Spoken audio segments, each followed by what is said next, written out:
Okay, this is chapter 9, A Wee Slaver, and Mr Mingin. Okay. Chloe kept at her alarm knock radio when she finally dropped into bed. 6:44 a.m. She had never been to bed that late, ever. Adults didn't even gang to their bed that late. Maybe really demented rock stallions, but no money. She shut her in for a second. Chloe, Chloe, get up, Chloe! Shouted mother from outside the door. She tapped on the door 3 times, then paused and tapped once more time, which was especially annoying as Chloe hadn't expected her to. She kicked at the alarm knock radio thingamy again. 6:45 a.m. She'd either been asleep for a whole day or a whole minute. Since she couldn't open her een, Chloe jaloused it must have been a minute. What? She said, and was shocked by how deep and rough she sounded. Telling stories all night had turned Chloe's voice into that of a 60-year-old ex-coal miner that smoked 100 cigarettes a day. Dinna whip me, young lady. It's time you start lunging about in your bed. Your sister's already finished her triathlon this morning. Now get up. I need your help today on a campaign trail. Chloe was so wabbit she felt like she had grown into her bed. In fact, she wasn't sure where her body ended and the bed stared at. She slipped out from under her duvet and crawled to the codgy. Blinking in the mirror, Chloe thought for a minute that she was looking at her own granny. Then, second, she made her way down the stair to the kitchen table. "We're going out to campaign today," said mother, as she sucked her grapefruit juice and swallowed the motorway trail back of vitamin peels and scran supplements she had all lined up neatly on the table. "It sounds boring," said Chloe. She made the word boring sound even more boring by making it longer than it really needed to be. On Sunday mornings, mother would allow the television to be switched on so they could watch programmes about politics. Chloe liked watching television. In a house where viewing was rationed, even an advert for a Stana stairlift was a treat.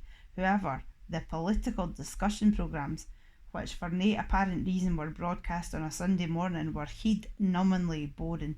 They made Chloe think she wanted to be away and forever if this is what the grown-up world was like. Chloe suspected her mother of having another motive for watching. She had a crush on the Prime Minister. Chloe couldn't see it herself, but hundreds of women her mother's age seemed to think he was a bit of a stoter. To Dad's amusement, mother would stop whatever she was doing to watch the PM if he came on the news. Once, Chloe had spotted a wee slaver dribbling out her mother's mouth when there was some footage of the Prime Minister and a pair of dookers flinging a frisbee about on a beach. Of course, even the sight of her mother slavering didn't make the political programmes any less boring, but Chloe would have watched 100 of them if it meant no having to spend the day campaigning with her mother.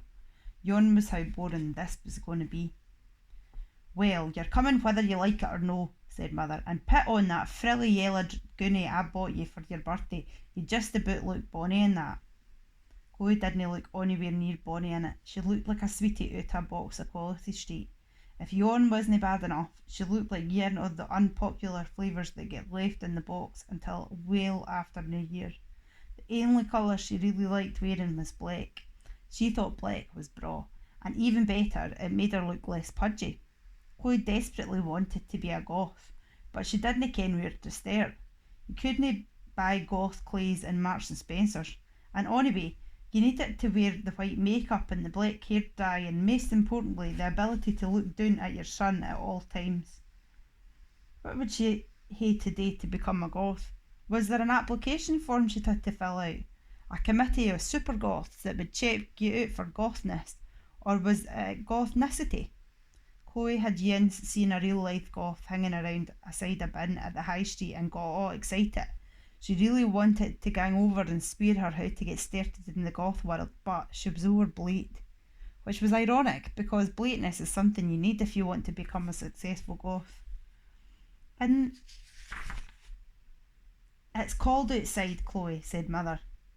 When Chloe came down the stair in the buxom Quality Street goonie, "You'll need a jacket. What about the tangerine coloured jacket your grandmother made you last Christmas?" Chloe raxed into the room below the stairs.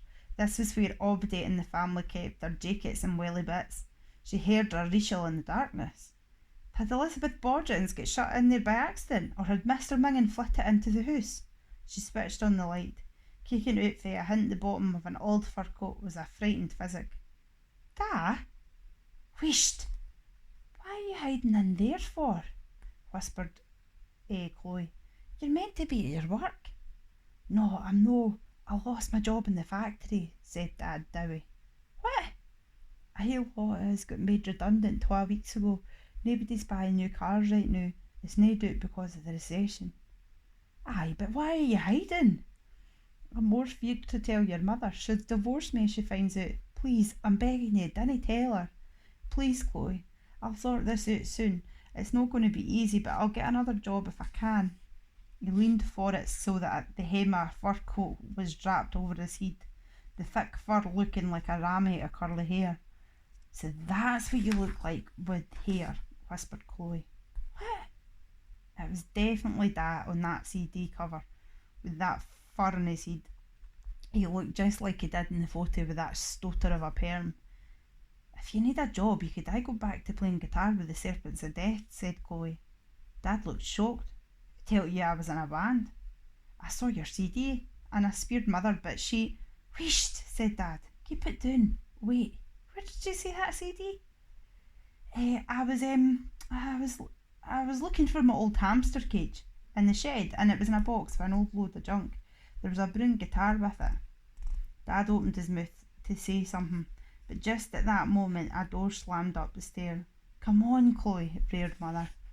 Promise me you'll no say onything about me losing my job, whispered Dad. I promise. Chloe shut the door, leaving her dad on all fours in the dark. Now she had full-grown men hiding around the house. What next? She thought. Am I going to find my grandma in the tumble dryer? End of chapter 9.